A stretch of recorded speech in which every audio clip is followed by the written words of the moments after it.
Police continue their manhunt for an alleged double murderer, the latest on a Norman bank robbery and where Oklahoman voters stand on important ballot questions. This is OU Nightly.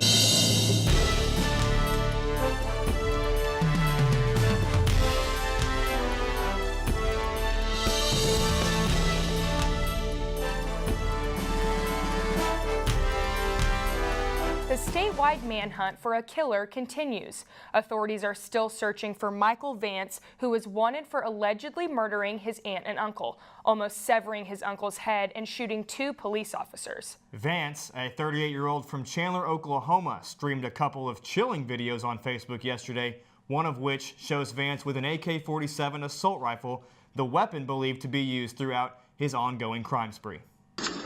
Watch this, people. Letting y'all know, look, this is real. See, that's a gun. That's the real deal. This ain't a joke. This ain't a prank. I'm going live. If you want to know what's up next, stay tuned to your local news. Sis, I love you, and thank you for believing me. Oklahoma City Sheriff John Wetzel says there have been no credible sightings of Vance in over 30 hours. The suspect was last seen driving a silver 2007 Mitsubishi Eclipse. Prior to recent events, he was charged with sexual abuse of a 15-year-old girl.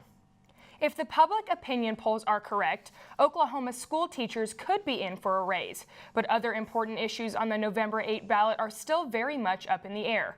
Those are the conclusions of the most recent survey by Sooner Poll conducted for the Daily Oklahoman. State question 779 will add a 1-cent sales tax statewide, with most of the money going to increase teacher salaries.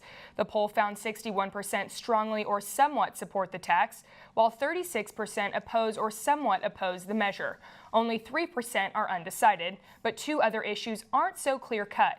State question 777, the so-called right to farm issue, is very much in doubt, with support plunging as the election nears. 37% say they strongly or somewhat support the passage, but that's down 12 points in the past 2 weeks. Meanwhile, 49% say they now oppose the measure, perceived as being pro-corporate agriculture. 14% still are undecided. One of the more contentious questions, 790, removes language from the state constitution that prohibits the state from providing resources for religious purposes. But in highly religious Oklahoma, only 41% strongly or somewhat support the measure, while 43% somewhat or strongly oppose. The 16% of undecided voters will likely determine the outcome. On November 8th, voters will determine the fate of these and 4 other state questions. Chairman of the OU Political Science Department, Dr. Keith Caddy, says Oklahoma voters might be better off devoting time and energy to learning about the statewide issues. Well, people pay attention to the presidential election first and foremost. It's at the top of the ballot. It's the election where your vote's least likely to have an impact, where you're least likely to change anything, and it's the one people pay the most attention to. The real impact on day-to-day life is down in the state questions. Gaddy says the majority of Oklahoma voters are likely to first see and think about the state questions on November 8th at the polls. One of the other state questions up for vote on November 8th is 776. OU Nightly's Macy B. Healer gives us a deeper look at the proposal involving Oklahoma's death penalty. A yes vote on state question 776 will make the death penalty a part of Oklahoma's constitution. It just codifies into our state constitution the language that Oklahoma doesn't feel that capital punishment is cruel nor unusual treatment, and that it's actually an appropriate punishment for our most heinous crimes. The proposal, if passed, will give the Oklahoma legislature the power to administer the death penalty in any way not prohibited by the U.S. Constitution. If one method of execution is deemed invalid by the state Supreme Court, as lethal injection was last year, the legislator could use other methods to complete the execution. Have you heard about state question 776? We think it's unnecessary. It's going to cost us a lot of money in terms of our state being sued. We feel it's very unconstitutional. The rest of the United States is going in the opposite direction. So this is the wrong time and the wrong direction for the death penalty in Oklahoma. State Question 776 conflicts with the U.S. Constitution's 8th Amendment by saying Oklahoma's death penalty could not be considered cruel and unusual punishment. The opposition points to the state's botched executions in the past few years as evidence of cruel and unusual punishment. Those in favor argue it will ensure the law is carried out. There's actually a heart cry from those who are impacted from that crime that says that individual needs to be put to death. That was Macy Beheeler reporting, and this state question and 6 others will be decided by Oklahoman voters on November 8th. You can find your polling place at your county's election board website. For more information about the state questions and to view a sample ballot, visit www.ok.gov/elections. And for an in-person breakdown of these state questions, Gaylord College will be covering 4 of the issues during a debate on Thursday, including 777, 781, and 792. Dick Pryor will moderate the debate in the Ethics and Excellence Auditorium inside Gaylord Hall and will be open to members of the public and the OU community. And with all this election talk, I'm just about ready to go cast my ballot. Abby Green joins us now in the News Center with information on early voting. Abby? There are exactly 2 weeks till Election Day, and early voting is already underway in many states. With more than 5 million Americans already casting their vote, these early votes may have the potential to affect the outcome of the election in key battleground states. Hillary Clinton currently leads in New Hampshire, Pennsylvania, and Virginia, while Donald Trump has slim advantages in Georgia, Iowa, Missouri, and Ohio. Meanwhile, Trump is in the midst of a barnstorming tour in must-win Florida. In Doral today, he continued arguing that the system is rigged and the media is conspiring against him. He also used the speech to deride Obamacare, saying the president's health care plan is, quote, blowing up. Riot police today, along with French workers, began tearing down the shacks and tents of the Calais Jungle migrant camp. Migrants living in these establishments began being bused to shelters around the country yesterday. Migrants fleeing war and poverty and hoping to make it to Britain began camping here 2 years ago. Locals fear other makeshift camps may sprout up once the jungle is destroyed. That's what's happening around the world. Now back to you in the studio. Thanks, Abby. Well, Emily, it's almost November and we still haven't seen any cold temps. I'm really hoping that these come in Oklahoma pretty soon. No, I agree. Kaylee, can you tell us anything about the cold weather? Well, guys, unfortunately, that's not going to make its way here for a little bit longer, and the same is true across the rest of the region. Right now we're seeing unseasonably warm temps pretty much everywhere from North Nebraska all the way down into the Texas area. 70s, 80s, all the way down to 86 in El Paso. Wow, reaching 90 out there. It is pretty hot still. Here in Norman right now, we're sitting at a temperature of 79 degrees, winds out of the south at 11 miles an hour, humidity 58% and increasing as showers and storms continue to build throughout the evening. I'll have a greater look on what those showers and storms will bring to us up next in Maine weather, but for now, back to you guys at the desk. Thanks, Kaylee. And many Oklahomans live in the suburbs to have land, but wildlife can get in the way. Courtney Kirby investigates Oklahoma deer vehicle collisions. Oklahoma weather hasn't gotten the memo that it's fall, but the deer have. Deer actually go through the rut, which is the period when it's their mating season. So the bucks are chasing the does and they're thinking about other things rather than vehicles on the road. Kate Denny collided with one of these distracted deer last year. And it was at night and we're driving down the highway, and I all of a sudden saw this shadow, and I look up and there's 2 deer standing in the highway, one in each lane. There was nowhere for me to go. Denny's story isn't uncommon. State Farm Claims estimates there were 12,605 collisions in the state last year. Kathy Evans is the data analyst for the Department of Public Safety in Oklahoma City. She says that state troopers only respond to deer vehicle collisions when there is an injury. The data shows from 2015 from the Department of Public Safety that there were 329 accidents in the state of Oklahoma. The numbers gap attests that most of the time the only thing hurt in deer collisions are cars and deer. The main thing we encourage folks to do is be aware when you're driving, and also take part in hunting seasons. Hunting season is open right now, and we have the deer gun season coming up, and there'll be 100,000 people out deer hunting, and that certainly helps to keep those populations in control. If you are unlucky enough to hit a deer, you can call a game warden for a deer tag. Your vehicle may be damaged, but at least there's dinner. Courtney Kirby, OU Nightly. If you do hit a deer and it's still alive, contact a game warden immediately. Still to come on OU Nightly, a Norman bank robber is still on the loose. Plus, AT&T's newest business venture just might change how you watch TV.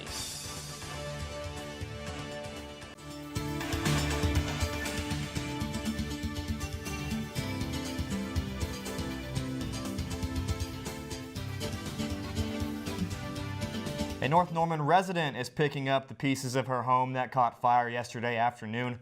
Norman Public Information Officer Sarah Jensen says the fire did nearly $250,000 in property damage. The home was a complete loss, with homeowner Marcella Halfin losing $50,000 in personal belongings.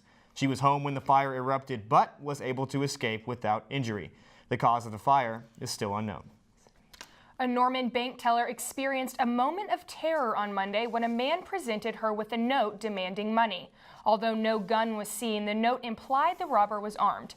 Norman PD, along with the FBI, is still investigating the robbery of the Bank First branch on 12th Avenue Southeast. The suspect was last seen fleeing from the front door on foot in an unknown direction. And Storm Jones joins us now in studio with the latest on AT&T's massive media purchase. Storm? AT&T and Time Warner have announced one of the largest mergers the media industry has ever seen. AT&T has traditionally focused on wireless and internet service, but the merger would allow the company access to Time Warner's TV providers, including CNN, TNT that is, and HBO. Some fear the merger could bring higher prices for consumers. The deal must be approved by government regulators, which could take more than a year to complete. A federal judge did approve Volkswagen's plan to make good on last year's emissions scandal. The automaker settled with the federal government for nearly $15 billion. Today's deal allows owners to sell their vehicles back to Volkswagen or receive a free fix plus compensation if a repair ever becomes available. And more bad news for Obamacare. A government report says health care premiums under the Affordable Care Act will jump an average of 22% next year. The estimate, based on prices for 27-year-olds enrolled in one of 39 state exchanges, comes amid rate hikes as insurers flee the program. Guys, keep in mind, Oklahoma is not a participant in the federal exchanges, but higher premiums could affect everyone. Thanks, Storm. Still ahead on OU Nightly, two teams with World Series droughts begin Game 1 tonight of the Fall Classic. And clouds have increased over Oklahoma for right now, but will they bring some showers and storms? I'll let you know up next.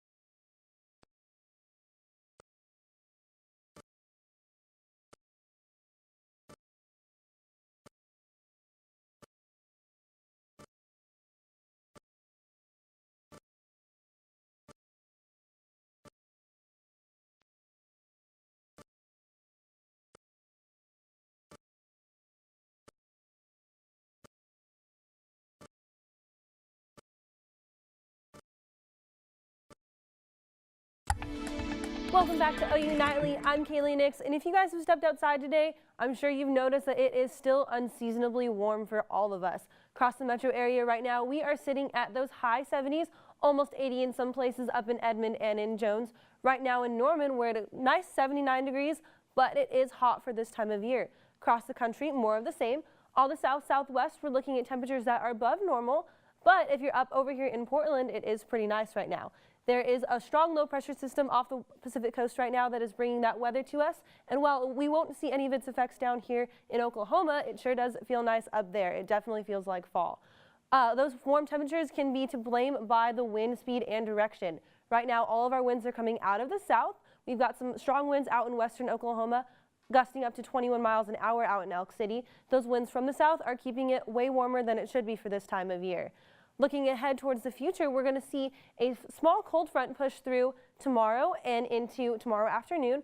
That's going to allow for some showers and some storms to develop as we continue to move on. However, it is pretty weak, and once it moves out here through Thursday, high pressure takes over again, and we're going to see those sunny temps and those warm conditions come back and continue. Looking at our future radar, We are tracking some increasing clouds across the area, looking at increasing clouds over through Tuesday night and then into Wednesday as well, when showers and storms do form across southeastern Oklahoma, but then they do make their way out of there, and we are looking at clear skies through Thursday, Friday, and Saturday as well.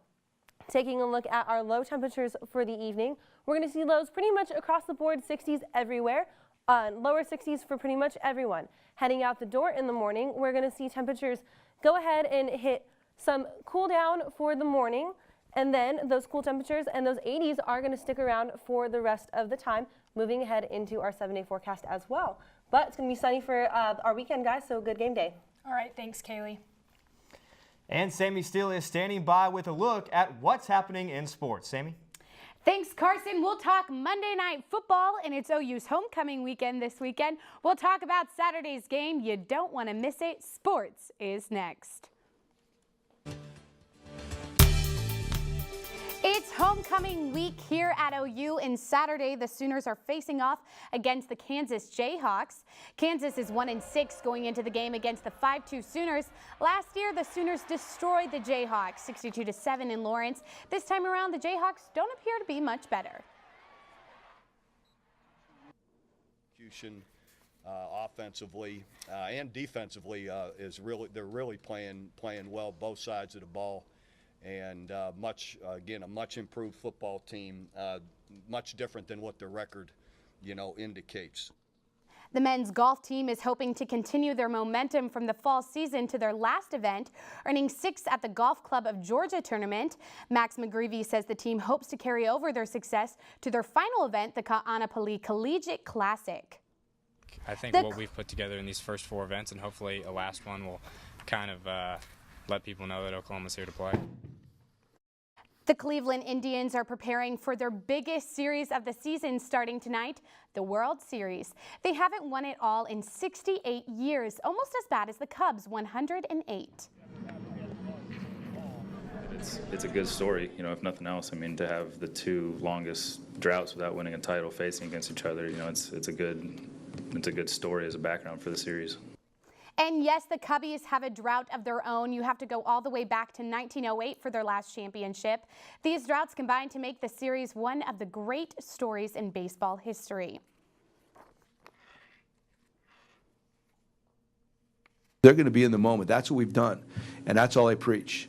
So at the end of the day, hopefully that we'll be able to get this done. Then at that point, you could really reflect on everything and interact with the folks and really try to get down to the root of all of this. But in the meantime, man, I really anticipate and expect our guys to stay right in the moment. The World Series is kicking off in Cleveland, but another Cleveland team is getting their rings tonight. The Cavaliers are getting their championship rings as the NBA season tips off. The Knicks are facing off against the champs, and in the marquee game of the night, the Spurs are visiting the Warriors. It's Tuesday, so let's talk Monday Night Football. Last night, the Broncos played the Texans, and man, did they show them who's the boss. Denver shut down its former QB, Brock Osweiler, keeping the Texans from finding the end zone. The Broncos scored 3 touchdowns, beating the Texans 27-9. And another reason to be jealous of Cleveland sports fans. With the Cavs and the Indians in action, LeBron James suggested it would be nice for fans in the Gateway District to have some free ice cream to eat while they waited for the games to get started. Here comes Blue Bunny Ice Cream. The company tweeted out that they had free ice cream on the way. I don't know about you guys, but what a year to live in Cleveland. I can't imagine. I wish it were that case. Yeah, no kidding. Especially being in Oklahoma with all these hot temperatures, I could go for some ice cream right now. Oh yeah, absolutely. Ice cream, some winning teams. Oh, exactly. Yeah, great. It would be great. That would be perfect. Thanks so much, Sammi. Thanks. Yeah, you bet. Still to come on OU Nightly, an iconic painting gets a World Series makeover.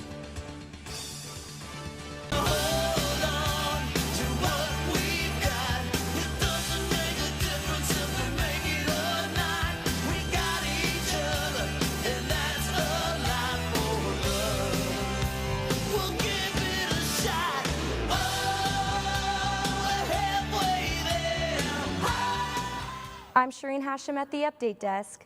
The Oklahoma County Republican Party chairman wants Oklahoma County Sheriff John Wetzel to immediately step down pending an investigation into a recent critical audit. One of the findings accused Wetzel of diverting millions of dollars intended for inmate medical care to other programs. That's it for now. Back to you in the studio. Thanks, Shireen. The World Series kicks off in a couple hours. Chicago's Art Institute has taken Gustave Caillebott's 1877 painting Paris Street Rainy Day and given it some Cubs flavor. This is how they throw it down in the art world. Posted on Facebook with the caption, "We've got our game face on. What about you, Cleveland Museum of Art?" At last check a couple minutes ago, Cleveland has responded by posting a pic of the museum staff decked out in their tribe colors. Well, Kaylee, what can you tell us for the 7-day? Are we not going to get any cold weather? No, guys. Well, you know, we do have a chance of rain for tomorrow, 30% chance. But after that, we're looking at sunshine all the way through. 80s for Thursday, Friday. Beautiful temperature for your homecoming game on Saturday as well. Lots of sunshine for that game. 80 stretching into the rest of the week as well. Low temperatures aren't going to get down past the mid-50s, so it's going to be beautiful nights as well as beautiful days for us. We're looking at a pretty nice time for this time of year, even though we are still above average temperatures. All right, thank you so much, Kaylee. And thanks for watching OU Nightly, brought to you by Gaylord College at the University of Oklahoma. We'll see you back here tomorrow night live at 4:30. Have a great evening. Good night.